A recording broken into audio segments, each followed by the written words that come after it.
தேவனுடைய பிள்ளைகளே, ஏதாவது ஒரு புது காரியம் நடக்கணும்னு ரொம்ப ஆசையா இருக்கீங்களா? எனக்கு ஒரு புது காரியம் நடந்தா ரொம்ப சந்தோஷப்படுவேன் அப்ப நீங்க எதிர்பார்த்து கொண்டு இருக்கீங்களா? கர்த்தர் இன்னைக்கு உங்க கூட என்ன பேசுறாரு தெரியுமா? ஏசாயா தீர்க்கதரிசன புத்தகம் 43ஆம் அதிகாரத்துல 19வது வசனத்துல இப்படியாக சொல்லியிருக்கிறார், இதோ நான் புதிய காரியத்தை செய்கிறேன். ஆண்டவராகிய தேவன் உங்களுக்கு இன்னைக்கு ஒரு புதிய காரியத்தை செய்வார். புதிய காரியத்தை செய்வாரா? அவர் எந்த விஷயத்துல செய்வாரு, எப்படி விஷயத்துல நீங்க செய்வாருன்னு ரொம்ப எதிர்பார்ப்போட கூட இருக்கீங்களா? நீங்க என்ன காரியத்துல புதிய காரியத்தை எதிர்பார்த்து கொண்டிருக்கீங்களோ அந்த காரியத்துல கர்த்தர் இன்னைக்கு உங்களுக்கு ஒரு புதிய காரியத்தை செய்வார். அது எப்படி நடக்கும்? அது எப்படி ஆகும்? தேவனாலே ஆகும்.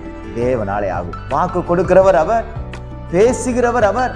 அந்த வார்த்தைகளை நீங்கள் விசுவாசிக்கும் பொழுது பரலோகத்தில் இருக்கிற தேவன் அந்த வார்த்தைகளை கனப்படுத்துவார். எனக்கு அன்பான தேவனுடைய பிள்ளைகளே, புதிய காரியம் நடக்கிறதுக்கு நீங்க நிறைய முயற்சி பண்ணிருக்கலாம், முயற்சிகள் எல்லாம் தோற்று போயிருக்கலாம். ஆனால் கர்த்தர் சொல்லுகிறார், நான் புதிய காரியத்தை செய்கிறேன், நீ அல்ல, நான் புதிய காரியத்தை செய்கிறேன் என்று கர்த்தர் சொல்லுகிறார். அவர் சொன்னார்னா அதெல்லாம் அவர் பார்த்துக்குவார். அதை பத்தி நம்ம பேர்டன் எடுக்க தேவையில்லை. நம்ம அதை குறித்து நம்ம கவலைப்படணும் அவசியம் இல்லை. வார்த்தையை விசுவாசிக்கணும். ஆண்டவர் எனக்கு ஒரு புதிய காரியத்தை செய்வேன் என்று வாக்கு பண்ணியிருக்கிறார்.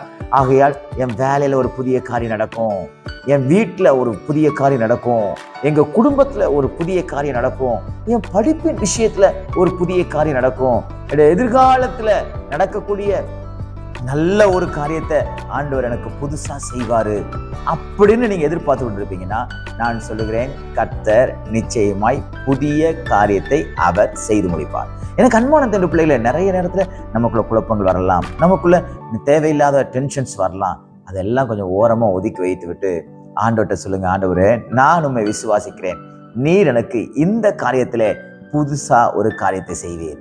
இது வரைக்கும் எனக்கு நடக்கல, ஆனா நான் எதிர்பார்த்துட்டு இருக்கிறேன், ஆனா இன்னைக்கு நடக்கணும்னு நான் விசுவாசிக்கிறேன்னு சொல்லுங்க. நான் சொல்லுகிறேன், கர்த்தர் சொன்னவர் உங்களுக்கு புதிய காரியத்தை செய்வார். உங்க சரீரத்துல ஒரு புதிய பலன் வரும், உங்க சரீரத்துக்குள்ள நல்ல ஒரு புதிய ஆரோக்கியம் வரும். ஆமீன். புதிய நபர்கள் உங்களை தேடி வருவார்கள்.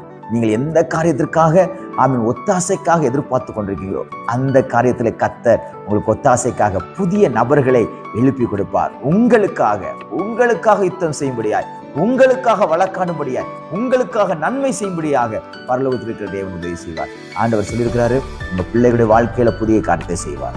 உங்க பண விஷயத்துல கர்த்தர் புதிய காரியத்தை செய்வார். உங்க வேலை விஷயத்துல ஆண்டவர் உங்களுக்கு புதிய காரியத்தை செய்வார். சுற்றுப்பட்டு உங்களுக்கு எல்லா சூழ்நிலையிலையும் ஆண்டவரால் அதை மாற்றி உங்களுக்கு ஒரு புதிய காரியத்தை செய்வார். விசுவாசிங்க, இந்த நாள் ஒரு புதிய காரியத்தை பெற்றுக் கொள்கிற நாளாக தேவன் மாற்றி கொடுப்பாராக. God bless you.